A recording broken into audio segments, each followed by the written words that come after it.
Our wealthy neighbor hosted lavish parties every weekend, fireworks, DJs, hired security. We had a newborn. We asked politely. He said, "This is America. Move if you don't like fun." We documented everything. Decibels. Trash. Guest plates. Then we waited until he applied for a $3 million renovation. The permit needed neighborhood approval. We filed 53 official objections. Delayed it 18 months. Cost him $210,000. When he confronted me, red-faced, screaming, I just smiled and said, "Freedom works both ways." We moved to Crestwood Hills in Los Angeles because we thought it would be quiet. We were wrong. I'll never forget the first night in our new house. We just moved in that morning. My wife was 7 months pregnant. Exhausted from unpacking, we crashed by 9 p.m. Then the bass started. At first, I thought maybe it was a car passing by. But it didn't stop. It got louder. The windows vibrated. Lights flashed across our ceiling. My wife sat up, holding her belly, looking confused and scared. I looked out the window and saw it. Bright lights shooting up into the sky, like we were suddenly next to a music festival. I walked down the street in pajama pants and sneakers, not even sure where the noise was coming from until I saw the driveway 3 houses down full of parked luxury cars. There were bouncers. Real security, wearing earpieces. A red velvet rope. Music thumped from the backyard. People were laughing, dancing, drunk already. That's when I met Carter Lang. He was on his porch, drinking something neon out of a crystal glass. Mid-40s. Slick back hair. Silk robe. Surrounded by 2 girls who looked barely 21. It was like a scene out of a music video. I raised my hand, trying to keep things calm. "Hey, sorry to bother you," I said. "We just moved in today. My wife's pregnant, and the music's kind of..." Before I could finish, he cut me off. "This is America, bro," he said, smirking. "If you don't like fun, move." I stared at him. I couldn't believe it. "We just need a little peace. We've got a baby on the way." He tilted his head, like he was listening, then shrugged. Babies cry. DJs spin. Life goes on. He turned his back on me and walked inside. One of the girls giggled. The door closed behind them. I stood there for a second, humiliated. Then I walked back home and sat on the couch next to my wife, who was holding her belly and trying not to cry. "Don't worry," I told her. "We'll handle this." And we did. We documented everything starting that night. I began documenting everything.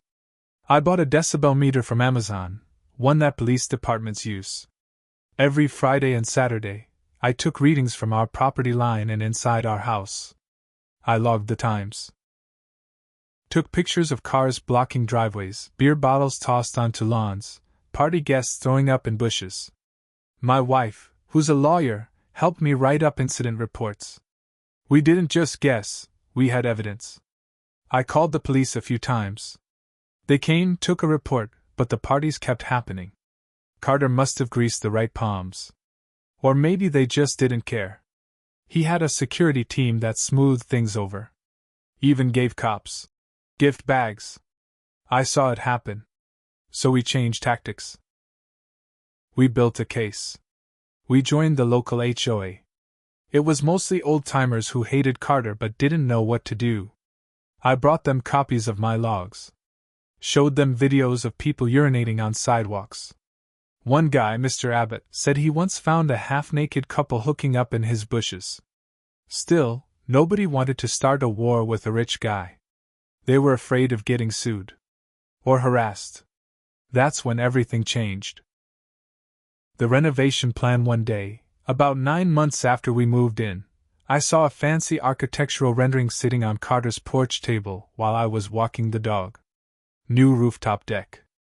Expanded pool. Massive glass additions to the second floor. Looked like something out of a magazine. I did some digging. Called around. Found out Carter was planning a full renovation, about $3 million worth. But he needed multiple permits. He needed to tear down a retaining wall that technically touched city-owned hillside. He needed setback waivers, tree removals, a temporary construction easement across neighbors' driveways. More importantly, the city required at least 51% of homeowners within a 500-foot radius to sign off on several of those requests. There were 62 houses in that zone. I knocked on every single door. "We've had enough." I didn't rant or beg. I just showed them what we'd gathered. Decibel logs. Photos of vomit on lawns. Reports of blocked ambulances. A voicemail from one elderly neighbor who couldn't get to sleep and had to double her anxiety meds. People were angry. One guy, a retired Marine, had Carter's name saved in his phone as "asshole next door." A woman across the street said her 7-year-old daughter had nightmares because of the fireworks Carter shot off one night at 2 a.m. By the end of the month, I had 53 signed letters of objection. Every one was filed with the Los Angeles Department of City Planning when Carter submitted his permit request. The planning board got overwhelmed with opposition. Carter was blindsided. The dominoes fall. He tried to push through it with lawyers. But the city flagged his permit as contentious. Required additional hearings. Environmental studies. Structural impact reports. Noise mitigation plans. Each delay cost him money. Contractors backed out due to the uncertainty. His architect submitted 3 revised plans. Still rejected. The city wouldn't even consider his pool expansion because of a rare tree on the hillside that was now being re-reviewed for preservation. All of it took time. And time is expensive. His construction loan had a clock. His permits started to expire. Each delay triggered fees. He had to refile certain applications, reinspect others. The estimated financial hit? About $210,000. The showdown then, one Saturday morning, I was out front cleaning leaves. My daughter, now a toddler, was sitting on the grass with her toys. Carter's Maserati came screeching up. He stormed out, marched across my lawn, red in the face. "You smug little rat," he growled. "You think this is funny? You think ruining a man's life is some kind of joke?" I stayed calm. "This isn't a game, Carter. We just want peace. That's all we ever asked for. You cost me 6 figures," he screamed. 18 months of my life. I stared him in the eye. Then I said it. Freedom works both ways. He looked like he wanted to punch me.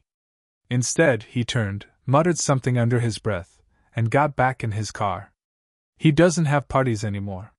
He never got his rooftop deck. And the neighborhood? It's quiet again. But the story isn't over yet. For a while, things got better. After that showdown in my front yard, Carter went quiet. The music stopped. No more parties. No more fireworks. No more velvet ropes and rented valets. He still had that smug face every time we passed him on the street. Still drove his Maserati like it was the Indy 500. But he didn't talk to us. Didn't talk to anyone, really. I thought it was done. Then one morning in February, I woke up to the sound of grinding metal. I walked outside and saw it. Construction crews tearing up the sidewalk in front of our house. Not his. Ours. They were sawing into the concrete, ripping up tree roots, and putting up cones. "What the hell is this?" I asked one of the workers. "Utility trenching," he said, not looking up. "New fiber line." "For who?" He pointed up the hill. "Laying residence." I stared at the cut they were making. It ran right across the front of our yard. Not just the sidewalk. The edge of our lawn was already a muddy trench. A bush we'd planted last spring was gone, just tire tracks and broken branches. I called the city. Got bounced between 3 departments. Finally found out Carter had applied for a utility easement, one that snuck through because technically, the trench followed the public sidewalk easement line. But in practice? It cut right across our lawn. He never told us. Never asked? Just started digging. I called the inspector out. Showed him the damage. He shrugged. It's legal, he said. But it's a dick move. He wasn't wrong. He turned the neighborhood against us after the trench incident. Carter started playing dirty. He hired someone to walk the neighborhood and gather signatures for a community beautification project, which, on the surface, sounded great. But buried in the proposal was a clause about revising HOA voting rules. Basically, it would shift power towards square footage owners, meaning Carter and a few other estate owners would get more votes. If it passed, he'd be able to undo most of the HOA restrictions we'd used to block his renovation. He even offered homeowners $500 Visa gift cards for their support. I fought back hard. Knocked on doors again. Showed people the fine print. Exposed how this would gut local protections and give Carter the leverage he needed. But not everyone cared. Some were tired of the drama. Others took the money. At the next HOA vote, the motion barely failed, by 2 votes. 2. But I knew what he was trying to do now. This wasn't about permits anymore. It was personal.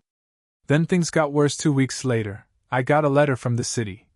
Notice of code violation, illegal structure on property. I was confused. What structure? Then I realized, it was our small shed. A tool shed I'd built with my father-in-law the year before. We used it for garden tools and the lawnmower. It was maybe 8 feet tall, with a shingled roof. Apparently, it violated a 15-year-old zoning change no one enforced. Someone had submitted a complaint, with photos, measurements, and parcel maps. I didn't need to guess who. The city gave us 30 days to take it down or face daily fines. I appealed. Lost. I had to tear it down. My wife wanted to move. I can't keep doing this, she said one night after we got another anonymous complaint about our fence being 2 inches too high. This isn't a fight anymore. It's obsession. She wasn't wrong. My life was consumed by this. I was always one step behind his next move. Every month, some new hassle showed up. A new complaint. A new trick. But I couldn't stop. Not after everything he'd done. He'd stolen our peace. Mocked our family. Lied to the city. Trampled our home. And now, he was trying to rewrite the rules so he could win. He wanted a war? He was gonna get one. But this time, I wasn't just playing defense. I had a plan. I started digging, not physically, like his fiber crew, but into Carter's past. I knew he had money, but the details were vague. Hedge fund, some tech investments, supposedly early into crypto. The usual rich guy nonsense. But rich people leave trails. And I was tired of being on the defensive.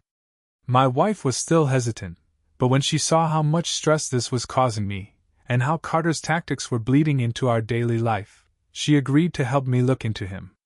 She's a damn good lawyer, especially when she's angry. Within a week, we found something strange. Carter Lang didn't own the house, not directly. It was owned by a shell company registered in Delaware, Elmbrook Ventures LLC. We traced that LLC back to a trust account, which tied into a broader web of holding companies. Most of it looked like tax avoidance schemes. Not illegal, but shady. But one name kept popping up: Dane Motors. Dane Motors was a boutique electric car startup from San Diego. It got a bunch of angel investors around 2017 and burned through almost $30 million in 2 years before quietly shutting down. Lawsuits were filed. The founder disappeared. Some investors claimed fraud. And guess who had signed one of the original Series A investment contracts? Carter Lang. Under a different LLC, but his name was on the digital signature. We pulled up court records. He was named in a civil suit that never went to trial, settled privately. No one ever proved what happened to the money. The case was sealed. But the whispers online said Carter funneled funds out just before the company folded. It wasn't enough to get him arrested. But it was enough to scare the hell out of him if someone started poking around again. A subtle move. I didn't want to go nuclear yet. That wasn't my style. So I did something simple. I mailed copies of those court documents, nothing confidential, all public record, to 3 people. 1. The president of our HOA. 2. The city planning officer assigned to his next permit. 3. An anonymous tip to a local real estate journalist who covers shady development deals in high-end neighborhoods. I didn't write any accusations. I just sent a cover note. Thought you might want to know more about the man building illegal rooftop clubs in a residential zone. That was it. I didn't expect a big reaction. But I got one. Everything started to crack 3 weeks later. I noticed something strange. A group of inspectors parked outside Carter's house. Not just zoning officials. There were people from environmental protection, code enforcement, even someone from the fire marshal's office. I watched from my driveway. 2 days later, Carter's construction crew packed up and left. The property was tagged with a bright orange notice. All work halted pending review. Then came the article. The real estate blog ran a deep dive titled, "The Party King of Crestwood, and His Shady Past in Silicon Valley." It wasn't a smoking gun, but it painted Carter in a bad light. Investors started asking questions. Even his LinkedIn went dark. Then the biggest twist of all, his funding dried up. I heard through the grapevine, and verified with a neighbor who worked in finance, that one of his major backers had pulled out. Some boutique firm that had invested in his newest venture. A mobile real estate platform got cold feet after the article hit. The platform quietly shut down its beta testing. Carter started showing signs of wear. Less polished. More frantic. I saw him yelling into his phone in the middle of his driveway one night. He was losing grip. And he knew exactly who was behind it. The day he snapped for real wasn't loud. It was almost quiet. That's what made it strange. It was a Tuesday afternoon in late fall. I was working in the garage. My daughter was at daycare. My wife was finally back at her law firm full-time. Things had started to feel normal again. Then I heard his voice, low, shaky, coming from just outside. "You happy now?" I stepped out and saw him standing at the edge of my driveway. He looked rough. Eyes sunken. Stubble. His clothes were wrinkled, and his posture was hunched, like someone had reached inside and shut off the power. I didn't answer right away. He walked a little closer. No smirk this time. No designer robe. Just a broken man with a grudge too big to swallow. "You couldn't just let it go," he said. "You had to destroy me." I looked him in the eye. "You started this," I said. "You told me to move if I didn't like fun. You made our life hell for over a year." He scoffed. "I lost the investors. They pulled out. My last 2 properties are frozen in escrow. I'm being audited now because of your little stunt. You didn't just block my renovation, you ruined my name." He wasn't wrong. After the article, more questions came up. Someone else sent in tips to the journalist. Maybe another burned investor, maybe someone else with a grudge. The story grew legs. Carter became a cautionary tale. His new startup was dead. His estate got flagged for new code violations. His Maserati disappeared. Rumor was, it got repossessed. And worst of all, his friends stopped showing up. The house was empty every weekend. He still had the building. But not much else. He stood there, trembling. "I should sue you," he said, but his voice cracked. I just shook my head. "You'd lose. You'd burn more money you don't have. And all it would do is remind everyone what you are."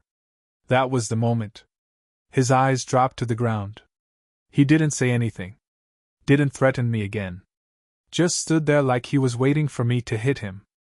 I didn't. I didn't need to. He walked away. 3 months later the house went up for sale. Quiet listing. No open house. Just a plain sign out front. The listing sat for weeks. Price dropped twice. Eventually, A couple from out of state bought it. No more parties. No more spotlights. No more DJs. Just normal people who wave when they drive by and keep their trash cans neatly lined up on collection day. My wife and I replaced the shed. Got a new fence permit, double-checked every inch. Even had the city send us a letter saying we were fully compliant. The neighborhood is peaceful now. But I won't lie. I changed. I'm not proud of every part of what I did. I got obsessed. I stopped sleeping well. I let it take over too much of my life. My wife and I had arguments. I wasn't always present with my daughter. But I got us our home back. I stood up for my family. And when that smug bastard told me, "This is America," like it gave him permission to treat people like dirt, I just made sure he understood one thing: freedom works both ways.